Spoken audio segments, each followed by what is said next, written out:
What's up, guys? Welcome back to the YouTube channel. It is the end of January and I've got about a month before our first race. End of February at Darlington Dragway. It's called the Thaw Out. Puts a little bit more pressure on me. We've got racing happening every single weekend all the way until March. So there's a lot of racing happening. I got a lot to do. I've got two cars that's not running. I got one car, my old car. It is currently, of course, just the motor's out of it. Everything else is ready to go. The new car is coming along, but I don't know if I'm gonna be able to finish it or not. I am pushing hard on it. I'm working on it really hard since we have about 4 to 5 weeks before the first race, the thaw out race. You know, I just don't know if we're gonna be able to get it done. I need about a week of testing with the car.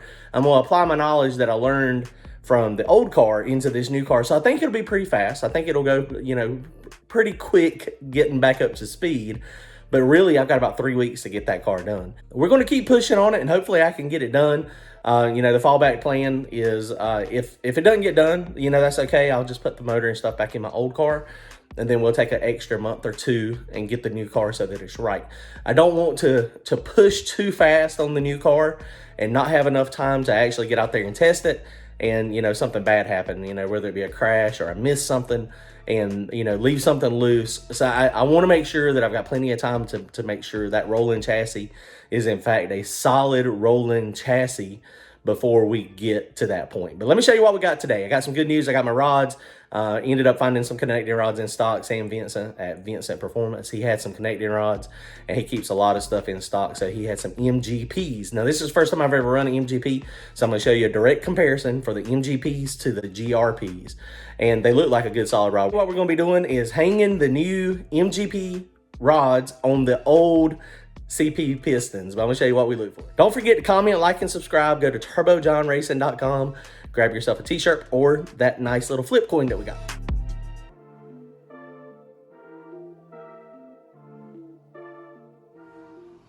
All right, guys, so we are working on the kitchen table today. So this is, you can see there's a little paint and stuff. This is also our place where we work on stuff, either art projects or projects for Chase or race car stuff.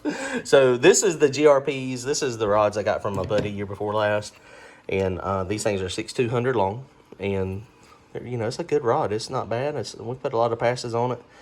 It's got the ARP 2000 bolts in them, and these things are in great shape. My pistons, on the other hand, these things have been used several seasons. They got some scuffing and some wear, and these are the little domes. I don't know if y'all remember. There's a lot of people new on the channel. A year and a half ago, I dropped a valve and I really damaged some pistons, and I had to put a couple new ones in it. And there was a couple that I reused that I kind of forgot about it. But that's one of the ones that that's a solid dome, and that thing was beat pretty good. It was beat pretty good. And so we just made it so it didn't have no rough edges on it, and put it back together. And I forgot about it. And when I took it apart, I kind of forgot about it. And so I hadn't ordered a replacement one. So this one's going to go back in because my block will be ready tomorrow. So I am going to be putting this thing hopefully back together within this next week coming up. You see, there's a lot of, like when it blowed up, it's amazing when it dropped that valve, how shrapnel went everywhere. And you see that, that is pretty rough. I've smoothed it out the best I can just so you don't have no sharp edges, but there's a lot of damage on these pistons. But they seem to be fine. One of the things, these are just off-the-shelf piston too. It's nothing special, and the way we did it was kind of interesting. When I got the crankshaft, Richard done some figuring, and I told him to stroke my crankshaft. Richard is my machine shop, just racing engines. And so he was like, dude, grab this piston. This is a piston actually for a 3.75 stroke and a 6-inch rod. He said, he did the calculations. He was like, dude, get that piston, get a 6/200 rod, and then, you're perfect. You have a perfect combination. And so you're good. And so these connecting rods are actually, I forgot about that. 6/200 is what we set it up as, but these connecting rods are actually 6180, I think they were. They were a little bit shorter, and the piston was actually down in the hole. When I initially set it up, I had 6/200s in it, and then I broke a rod. I had an aluminum rod in it. And you see, some of these pistons are kind of beat up, but they're not. I've smoothed out the sharp edges, and you know, there's no cracks or anything. So these are the ones that we will be running. I'm gonna just leave the same rings on it too. I'm not gonna change rings. I know a lot of people say, well, that's, you know, probably a bad idea. You should always change rings. But these rings are special because I don't know why CP done it. I don't think they're doing it anymore. But these have the radial width is different on these rings. And so what'll happen is it's a very thin ring. So the new ones are not quite like that anymore. But these old ones, that's what they got. So we're just going to reuse these rings. Next time I have this thing apart, I'm probably going to get another block, honestly, is my game plan. And so hopefully I can find one that's a 4.125 bore instead of a 4.165 bore. But, you know, it is what it is. If I do, I do. If I don't, I don't. Then I might just keep them and, you know, keep running them, grab some of these rings. But anyway, these rings are special, so you can't just get them just from Summit. They have to come straight from the manufacturer. They're specifically made for this piston. Last time I tried to get them, it was like I think I had a 3 or 4 month wait, but when I got them, and so it was a long back order process. So that's not happening today, or this time. So we're going to just keep those. This is the MGP rod, and you see it looks, man, it is super shiny. The GRPs, I'm sure at some point were very shiny as well, but right now they are not. Look, I've done got my caps all messed up. Look, 3 and 4. That one's 7. Now I think that was turned around backwards. That's just when I was putting it back together. It doesn't matter. On those, but on this one, these things are nice. These MGP rods look nice. We're gonna weigh them, and you see they got a little bit of difference when you put them side by side with the GRP. I mean, they're just a little bit different. It looks like this one maybe just a touch wider. It looks like the same thickness, maybe just a touch thicker. This looks like it's gonna be good. It looks like these rods, I mean, I imagine all of the connecting rods, they do them about the same. They get the blanks, and then they do the final. And you see this one right here, if it was a 6/100 or 6-inch rod or 5/85, the pin would just be down here, and then they would machine the top of it. So I mean, it's pretty good. All aluminum rods have the little dowels to hold the bearings down there. This one is a little bit different. It's got 2 oiling holes in the top instead of 1, and it's got that nice groove in the top. So it looks like it'll have really good pin oiling. Man, these things are, my hands are greasy. But these are nice. I'm digging the rods. The first time I've ever messed with the MGPs. Sam Vincent said that they were a good rod. They were very capable. It does have the L19 bolts in the bottom. A stronger rod bolt, but I mean, I don't know actually how much stronger it is, but it's supposed to be. But man, I have handled these like crazy. They say you can't handle those rod bolts, so you notice I'm being careful not to touch those. Apparently they get a little rusty and have problems if they get oils and stuff on them. Now I asked Sam about that, as far as, because this is an alcohol motor, it gets a lot of moisture, a lot of condensation, and he said he has a ton of people that are running the L19, or some of them are even running the custom 625s and alcohol engines and not having any issues. And so hopefully I will not have any issues. But yeah, so this is looking good. So let's take these things apart real fast. The thing I'm going to do when I'm pulling these apart, the great thing about these CP pistons is they got the little C-clip there, or the E-clip, or the C-clip. I don't even know what the thing's called, but it's just one of those things. This is much easier to get out than a spiral lock. Now Randy's has got some, his has got buttons on it. Buttons are really easy too. One of the problems that you see in pistons is in the boss down there. Right down there at the very, very bottom, you will start seeing hairline cracks. So once you pull this thing apart, you know, this piston is not fully skirted, of course. It's just partially skirted. But you want to look at that. You want to inspect that area real good, make sure there are no cracks down there. The other good thing about these pistons, this is a 2618 alloy piston.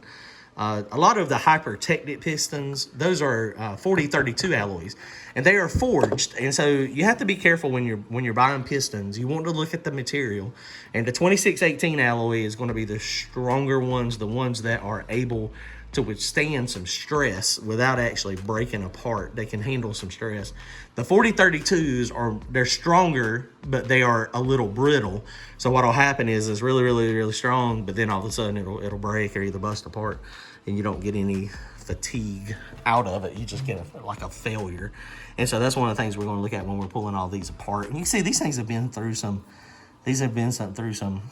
That's probably one that's been through a couple blow-ups here. But you see down in the bottom there, it's still good. Got a little bit of discoloration from the oil where I didn't clean it good down in there, but there are no cracks or anything down there. So that's good. And that piston, you know, the piston top, I run a dome on it. This is a low compression motor, but the thing is, see, that's where I got one of the valves smacked it when I had that failure. But this thing's got such a short stroke, I have to put an actual dome in it in order to get the compression ratio up decent. I think it was like 9.5, 9.8 to 1 last time I checked it. I can't remember exactly. It's been a long time since I've run the numbers.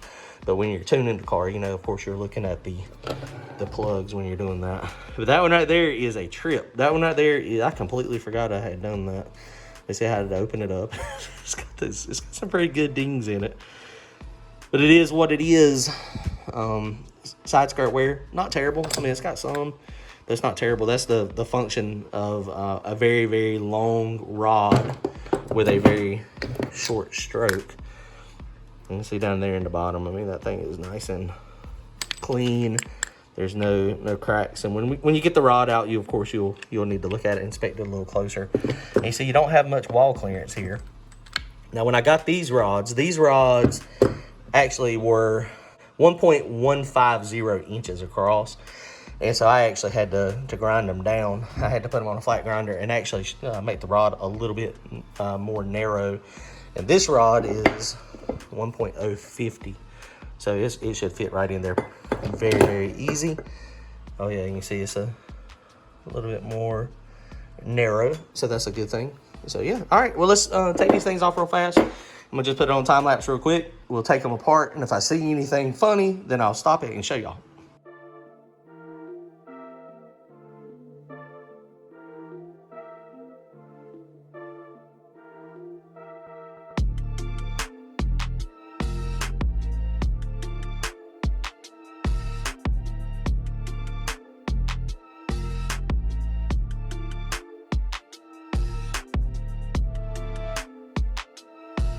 All right, guys, I got them all changed but the last one here, so I'm going to do a direct comparison side by side so you can see what the actual difference is.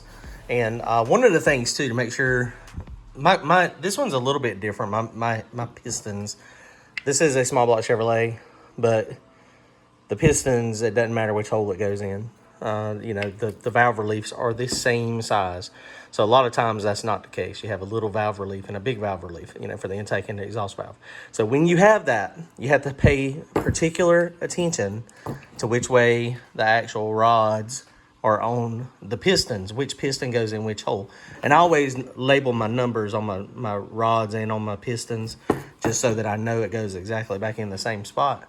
But, I mean, you see I've got these labeled up here at the top. I mean, I just take a little scratch and scratch it in there. Number 1, number 2, and so forth all the way down number 3. The other thing you got to be careful of when you're messing with these is, of course, you've got the chamfered side, and that always goes to the crank side versus the flat side, which always goes to the actual other rod side.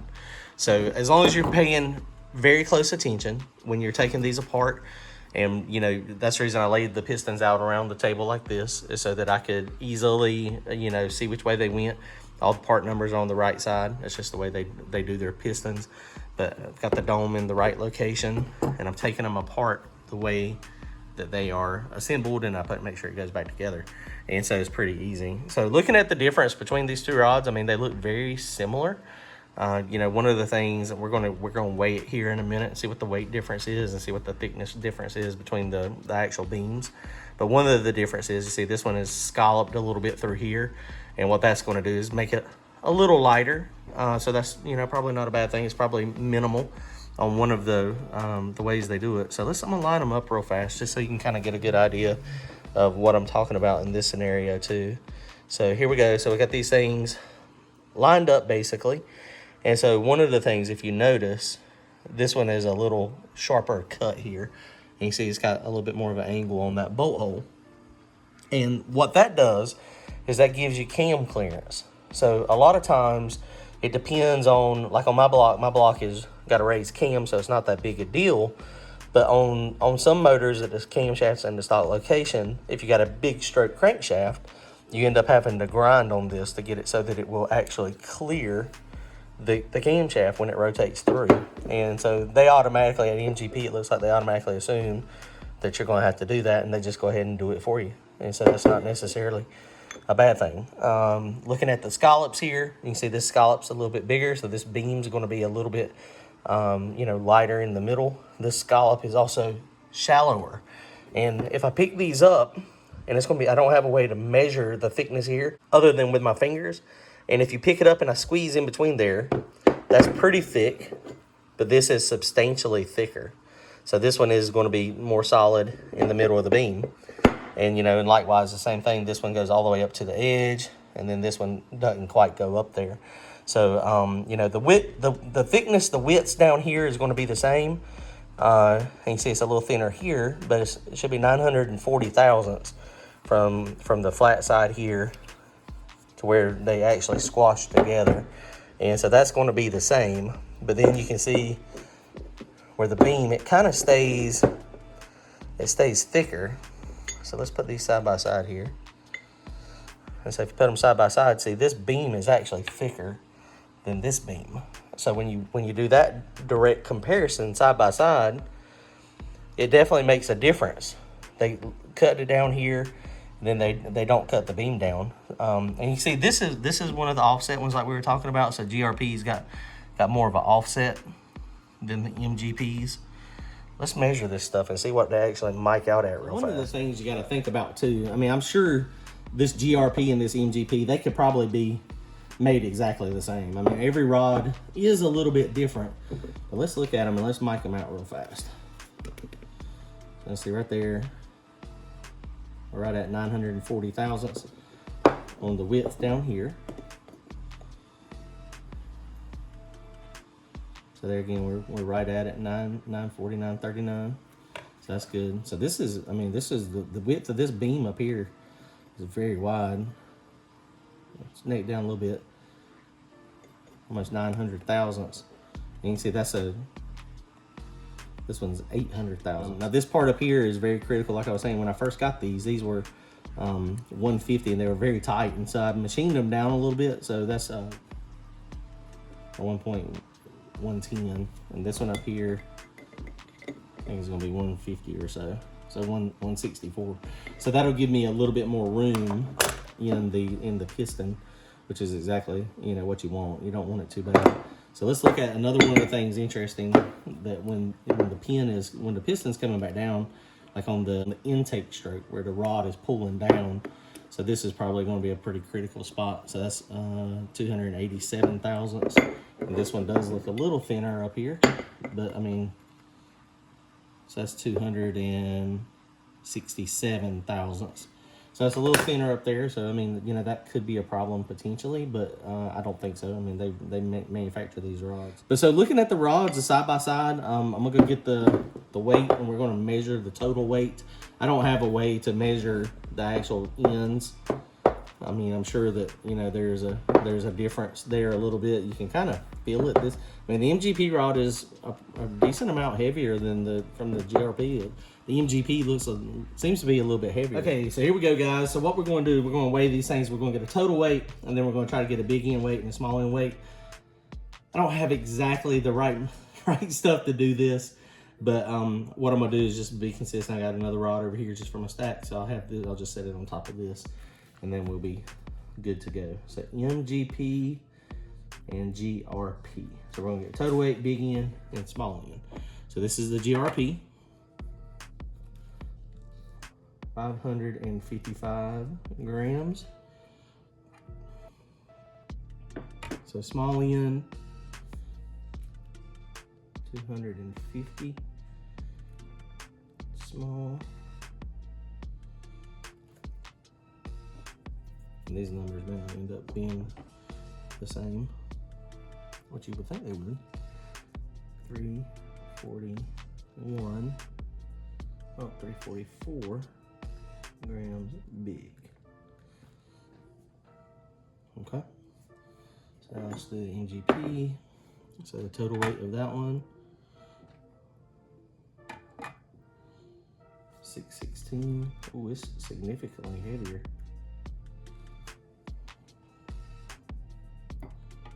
small end, 292.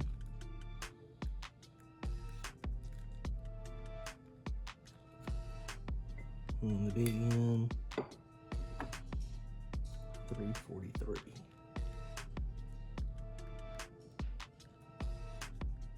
We'll have to send that to Richard and see what he thinks. When you look at these numbers here, I mean, you know, they are a little off. They don't add up exactly to the same, you know, when you add the big and the small to that, you would think it would. But the way I'm doing it, you know, is not the proper mechanism. And I don't know, it may still do it the same way. But so what we're going to do, I mean, most of the weight is, you know, the difference is on the small end, which is in the beam, is actually where most of it is. That's where your 40 grams is 42 grams different, you know, basically in the beam and in the small end. And that's where it's thicker, and that's exactly what I was feeling. So that's where the difference is in the weight is right here.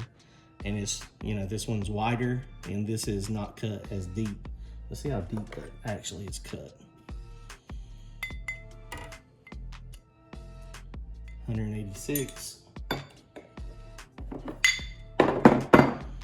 And then we go over to this one, 269. That's where the difference is. So the weight difference on these rods is in the middle of the beam. So I don't know, you know, if that's a good thing or a bad thing as far as a balancing issue. Now these are, I mean, this motor has been balanced to the other set of GRP rods. I mean, they were probably the same weight. So the real question is going to be, is with this thing being heavier out here on from the middle of the rod out this way, is that going to be a big difference? Is it going to be enough that we're going to have to rebalance the crankshaft? All right, well, I got some very good news. I was thinking back, I was like, well, this rod I remembered was different, the last one I put in there, because this is the one I had broke some rods, and then I got some of these were given to me from one of my buddies.